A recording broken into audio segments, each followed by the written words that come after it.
This video will cover rules for writing formula of the coordination compounds when the name of the compound is given. So first we will discuss the rules, how to write the formula, and then we'll take a few examples to clarify that further.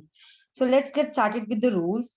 So the very basic thing I have already explained in the beginning of the chapter when I was taking the first or second video of the chapter. At that time, I explained a lot of things regarding the formula of the compound, but I'll explain them further. So first thing, what you have to do is you have to identify your central metal atom, ligands attached, and then we have to write the formula according to a particular, it's a format that we have to follow. What is that? That is, first we write metal atom, then if there are many ligands present, so anionic ligands are written first, that too arranged in alphabetical order, then neutral, and then cationic. And this is about the complex part. So what you have to do, after identifying the metal atom ligands, you have to write them in a specific order in a square bracket. Now, if your complex part is cation, then your ionic sphere is written later on. तो जो आयनिक sphere होता है या जैसे हम कहते हैं counter ion, वो बाद में लिखा जाता है. ये मैं आपको पता, अब तक आप जितनी भी फॉर्मूलाज लिख के आए हैं उसमें आपने देखा है. ठीक है. If your complex part is anion, वो कैसे पता चलेगा वो बताती हूँ. Complex part is anion, then your ionic sphere या जो हमारा काउंटर आयन है वो पहले लिखा जाता है, बिकॉज हमें पॉजिटिव पार्ट को पहले लिखना होता है और नेगेटिव पार्ट को बाद में लिखना होता है. ठीक है. अब इसके लिए पहले क्या करना पड़ेगा, आपको चार्ज कैलकुलेट करना पड़ेगा on the complex species. So calculate the charge on complex.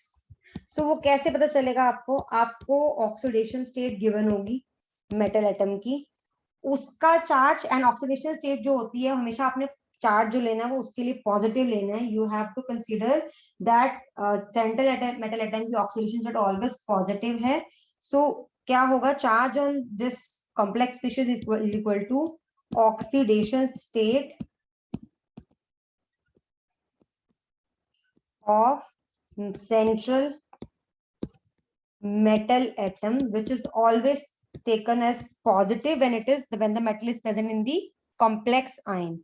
Okay, so central metal atom which is positive plus charge, total charge on all the ligands, total charge on all the ligands. So you have to take into account in this case what type of ligands are present, anionic, cationic, क्या charge है उस पे, neutral है तो क्या, तो there is no charge. So उन सबके charge को add करके along with oxidation state, that the sum of these two gives the charge on the complex species. ठीक है. Then next thing is, after you calculate the charge on the complex species, then what do you do? अब हमें पता है कि हमारा अगर जो स्पीशीज है वो कैटाइन है तो बाहर का जो स्पीशीज है वो एनाइन होगा, और अगर हमारा कॉम्प्लेक्स स्पीशीज एनाइन है तो हमारा जो बाहर का आयन होगा वो हमारा कैटाइन होगा. तो ये याद रखना है कि टोटल चार्ज ऑन जो भी आप कैलकुलेट करोगे on complex will be equal and opposite to the charge on your counter ion या ionic sphere. ऑब्वियसली बात है, जितना यह हम कितनी बार कर चुके, जितना हमारा कॉम्प्लेक्स आयन पे चार्ज होता है जो भी आएगा, क्योंकि ऑन एंड ऑल हमारा पूरा कॉम्प्लेक्स न्यूट्रल है, तो charge on that complete ion will be equal and opposite to the charge on the counter ion और आयनिक स्फीयर। और उसी से हम निकाल सकते हैं कि हमारे कितने काउंटर आयन प्रेजेंट है। ठीक है, अगर ऐसा हो रहा है कि हमारे काउंटर, ये मैं आपको विद एग्जांपल एक्सप्लेन करूंगी, तो नंबर ऑफ केटाइंस कितने ही प्रेजेंट है, आई मीन जो हमारे बाहर है, या एनाइंस है सपोज, बाहर कितने प्रेजेंट है, वो हम जब कॉम्प्लेक्स पे चार्ज निकाल लेंगे हम उससे डिटरमिन कर लेंगे। सो मैं आपको जो एग्जांपल्स करा रही हूँ वो सारे हैं मोनो न्यूक्लियर कॉम्प्लेक्सेस के। ठीक है, तो एग्जाम्पल के साथ आपकी चीजें अच्छे से क्लियर हो जाएंगी। So let us start with the examples. Now this compound says, the name says copper hexacyanidoferrate. Now very simple, see यहाँ पे हमें पता चल रहा है कि हमारा पहले मेटल एटम लिखा हुआ है कॉपर, दैट ये हमारा बाद में लिखा जा रहा है कॉम्प्लेक्स पार्ट। सो हमारा कॉम्प्लेक्स पार्ट ऑब्वियसली ये है और एनाइनिक है ये पार्ट। ठीक है, फेरेट भी आ रहा है, तो हमें नेमिंग से काफी कुछ पता चल जाता है। ठीक है, देन हमारा सेंट्रल मेटल एटम आयरन है, हमारे जो लीगेंड्स हैं वो साइनाइड हैं, और 6 है, हेक्सा है। ठीक है, अब हमें निकालना है चार्ज, और हमारा जो मेटल एटम है बाहर वो है कॉपर। क्लियर, ये चीजें पता चल रही हैं। अब हमें चार्ज निकाल के ये देखना है कि हमारा जो हमने ये फॉर्मूला लिखा है ये करेक्ट है या गलत है। चार्ज कैसे निकालेंगे, देखिए यहाँ पे आयरन पे है, सॉरी यस, आयरन की ऑक्सीडेशन स्टेट है 2, एंड साइनाइड 1 पे -1 होता है, तो 2 पे कितना होगा, दिस -4। यानी कि हमारे कॉम्प्लेक्स पे 4 नेगेटिव चार्ज है, तो यानी कि जो बाहर चार्ज है वो कितना है, 4 पॉजिटिव। कॉपर की 2 ही वैलेंसी होती हैं, ये और ये। इस कंपाउंड में कॉपर जो है it exist in +2 oxidation state, तो ये हमारा फॉर्मूला बन जाएगा ये। सो this is the formula of the compound. ठीक है, तो बेसिकली यहाँ 4 पॉजिटिव का होने का मतलब है ये इस पे टोटल 4 पॉजिटिव चार्ज है। So this is how we calculate the formula of the compound. चलिए कुछ और एग्जांपल्स करते हैं जिससे और क्लियर हो जाएगा। पोटाशियम हेक्सासाइनिडो कोबाल्टेट, अगेन हमारा पोटाशियम यानी कि पहले लिखा जा रहा है, तो हमारा जो काउंटर आयन है वो कॉम्प्लेक्स नहीं है, हमारा कॉम्प्लेक्स स्पीशीज है, ये नेगेटिव अनायन है। एंड हमारा सेंट्रल मेटल एटम क्या है, कोबाल्ट, हमारे लीगेंड क्या है, साइनाइड, कितने प्रेजेंट है, 6। अब हमें ये बैलेंस देखना है कि हमारा ये फॉर्मूला करेक्ट है कि नहीं है, तो उसके लिए पहले हमें ये देखना पड़ेगा कि हमारी इस स्पीशीज पे चार्ज कितना है, उसको बैलेंस करने के लिए हमारी ये स्पीशीज डिटरमिन होंगे। सो कोबाल्ट की वैलेंसी है 3, ये 3, ईच साइनाइड आयन पे -6, तो -3, दैट मीन्स हमारा जो ये है जो हमारा कॉम्प्लेक्स पार्ट है वो है 3 नेगेटिव। ठीक है, इस पे 3 नेगेटिव चार्ज है क्योंकि ये एनाइन है, तो इसको बैलेंस करने के लिए हमारे कितने पोटाशियम आयन होने चाहिए, 3, because 1 potassium ion carry 1 positive charge, so 3 potassium ion will carry 3 positive charge. So this balance, after balancing out, the formula becomes this. So this is potassium hexacyanido cobaltate. ठीक है, चलिए और example करते हैं। Hexa ammine platinum chloride. अब देखिए hexa ammine platinum chloride, यानी कि हमारा कॉम्प्लेक्स पार्ट पहले लिखा हुआ है तो वो केटाइन होगा, एंड बाहर हमारा आ रहा है chloride which is Cl। Central metal atom क्या है, प्लेटिनम, लीगेंड क्या है, एमीन, कितना प्रेजेंट है, 6। अब देखना है इसको हमें चार्ज निकाल के फॉर्मूला करेक्ट हमारा करना है हमें। ठीक है, तो प्लेटिनम की वैलेंसी क्या है, 4, और अमोनिया पे क्या चार्ज होता है, 0, तो 4। दैट मीन्स जो हमारा कॉम्प्लेक्स पार्ट है बिकॉज इट इज केटाइन, तो इस पे कितना चार्ज है, 4 पॉजिटिव, तो उसको बैलेंस करने के लिए कितने क्लोराइड आयन लगेंगे, 4 chloride ion. So that means formula becomes Cl4। ये हमारा फॉर्मूला हो गया। चलिए और एग्जांपल करते हैं। पोटाशियम हेक्सासाइनिडोफेरेट 3, पोटाशियम पहले है, तो दैट मीन्स हमारा जो एनाइनिक है पार्ट वो कॉम्प्लेक्स पार्ट है। सेंट्रल मेटल एटम फेरेट यानी कि आयरन है। लीगेंड साइनाइड है, 6 टाइम प्रेजेंट है। ठीक है, अब हमें देखना है कि हमने ये नंबर ऑफ आयन सही लिखे हैं। तो इसके लिए आयरन की ऑक्सीडेशन स्टेट 3, 6 एनाइडाइन पे -6 चार्ज -3, यानी कि आपका जो ये एनाइन है यानी कि कॉम्प्लेक्स पार्ट है, this carries 3 negative charge. So that means इसको बैलेंस करने के लिए बाहर कितने होने चाहिए, 3 पोटाशियम आयंस होने चाहिए। सो the formula becomes this. Okay, next example, pentamine nitrocobalt 3 chloride. Now this complex part is written first, तो यानी कि हमारा कैटायन है हमारा कॉम्प्लेक्स, ये Cl। नाइट्रो कोबाल्ट, कोबाल्ट क्या है हमारा सेंट्रल मेटल एटम। लीगेंड क्या है हमारा एमीन, कितने टाइम है 5 टाइम्स है, पेंटामीन है। अब हम बात करेंगे फॉर्मूले को करेक्ट हमारे, ठीक है। तो उसके लिए हमें क्या करना पड़ेगा, कॉम्प्लेक्स साइन पे चार्ज निकालना पड़ेगा।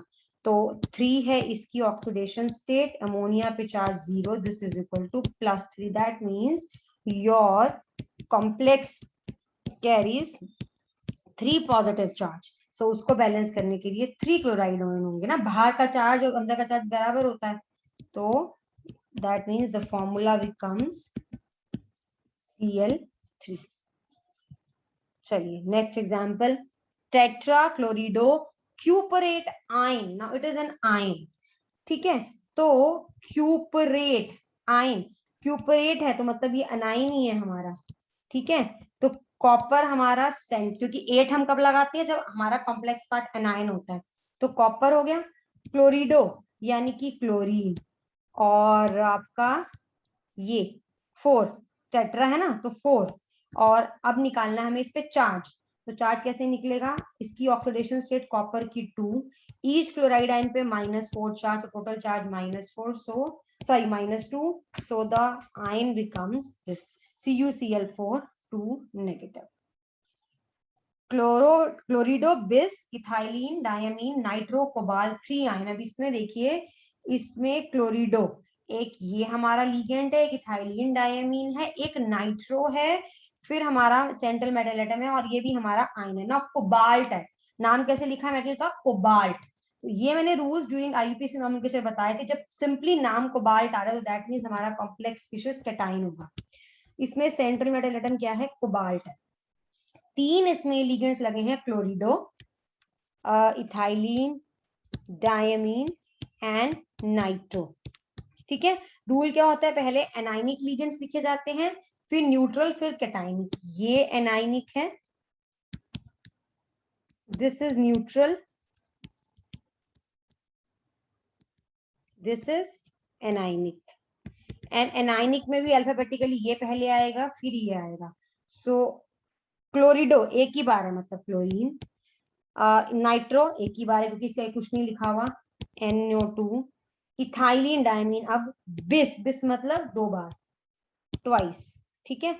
आयन, तो इस पे हमें चार्ज निकालना पड़ेगा। चार्ज के लिए कोबाल्ट की ऑक्सीडेशन स्टेट है +3, क्लोराइड पे -1 चार्ज होता है, नाइट्रो पे -1 चार्ज होता है, एंड इस पे 0 होता है। So this becomes +1, so the ion becomes COCl NO2 En twice plus. Okay, next example, hexa aqua manganese ion. Manganese ion, again manganese simply लिखा हुआ तो फिर ये कटाई नहीं बनेगा। देखिए यहाँ पे भी कटाई नहीं आया ना ये, ठीक है। जहां पे 8 था वहां एनाइन आया था, ये 8 था तो ये एनाइन था, और अपने आप हमारा चार्ज नेगेटिव पॉजिटिव आ गया, बिकॉज हम जो कहना चाह रहे हैं वो ट्रू है, बिकॉज नेम से क्लियर हो जाता है। So manganese is the central atom, hexa aqua मतलब 6 वाटर है इसके अंदर।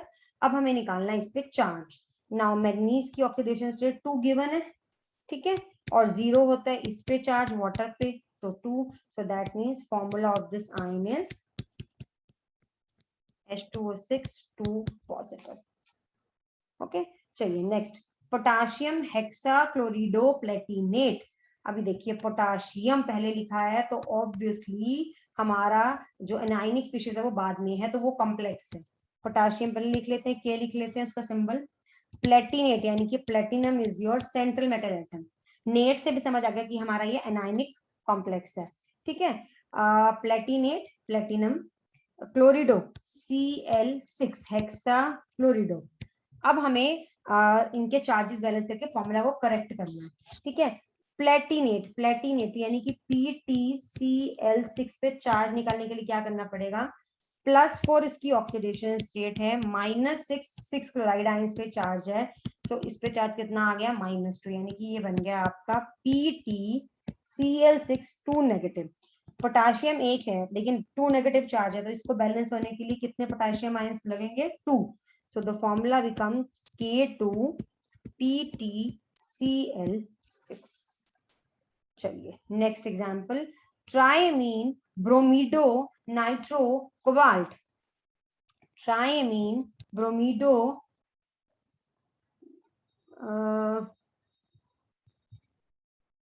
Nitro cobalt. अब ये ध्यान से देखिए, ये एक न्यूट्रल स्पीशीज है, ना ये कैटायन है ना ये एनायन है, क्योंकि इसने कोई एक्स्ट्रा मेटल मेंशन नहीं किया है, बाहर कोई भी देखिए आगे पीछे कहीं पे भी आयन मेंशन नहीं किया है, ठीक है। सो दिस इज कोबाल्ट हमारा सेंट्रल वो है एटम है। किन कौन कौन से हमारे लिगेंड्स लगे हुए हैं, एमीन 3 बार लगा, ट्राइएमीन, ब्रोमीडो, नाइट्रो। पहले एनाइनिक, ये दोनों एनाइनिक हैं, एनाइनिक है, ये हमारा न्यूट्रल है, इसमें भी पहले ब्रोमीडो लिखा जाएगा। सो BrNO2 NH3 थ्राइस। अब देखिए चार्ज कैसे 0 आएगा, क्योंकि कॉम्प्लेक्स न्यूट्रल है। कैसे आया, कोबाल्ट पे ऑक्सीडेशन स्टेट है +2। मैंने बोला ना जो भी ऑक्सीडेशन स्टेट्स होती हैं वो आपको पॉजिटिव लेनी होती है हमेशा, मेटल एटम की जो इनसाइड दी कॉम्प्लेक्स होता है। -1 इस पे, -1 इस पे, total charge on the complex 0। So this is a neutral complex. So this is how we write the formula of the compound, coordination compound, when the name is given. It is very very easy. So if you practice some more examples, it becomes even easier. So please practice the examples that I have given. So in the next video also, I'll take a few more examples on the same topic, like writing the formula of the compound when the name of the compound is, coordination compound is given.